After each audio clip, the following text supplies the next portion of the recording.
Solving Northern Ireland Brexit dispute not rocket science, Bertie Ahern says. Former Dowsiak tells Commons Committee that UK, EU, and DUP need to ditch red lines to make lasting deal. If politicians could persuade the IRA to drop their arms in 1998, then how to end the Brexit dispute over Northern Ireland is not rocket science, one of the architects of the Good Friday Agreement has told MPs.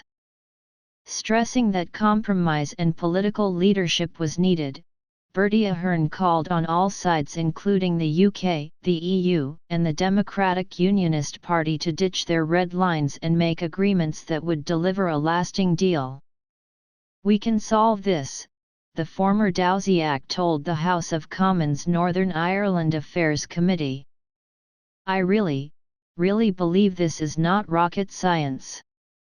When you think of the things that we got resolved.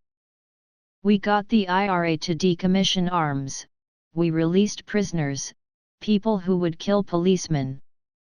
We reformed the old RUC Royal Ulster Constabulary to have now a very competent international PSNI police service of Northern Ireland. That we can't find a way of working out how to get sausages and rashers in the internal market working, it's beyond comprehension. I think there has to be a solution that is unique to Northern Ireland."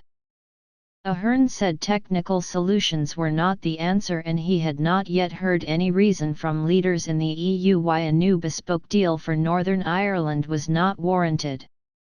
Ahern reminded MPs that Northern Ireland was a divided society still and the only way forward was a good compromise.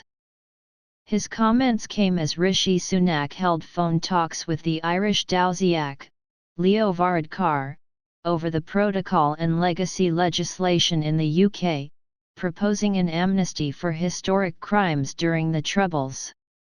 Ahern, the first present or former Irish Prime Minister to give evidence to the Northern Ireland Affairs Committee, said no one was suggesting the solution to the row over the Northern Ireland Protocol was to ignore the Unionist community, but there had to be compromises on all sides.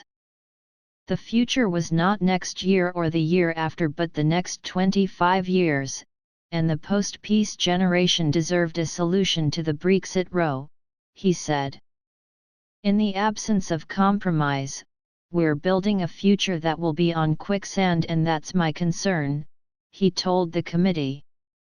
He recalled the bravery of the leaders in both nationalist and unionist communities in Northern Ireland in the 1990s, led by the now deceased John Hume and David Trimble, and he reminded MPs on the committee that the compromises they made were successful because they led to the end of violence.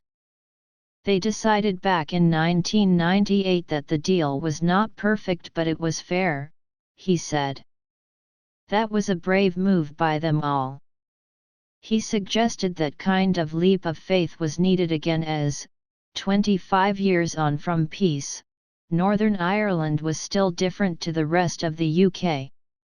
Ahern was speaking as the DUP and the European Research Group of Eurosceptic MPs have forged an alliance to fight any deal that does not end the application of EU law in Northern Ireland.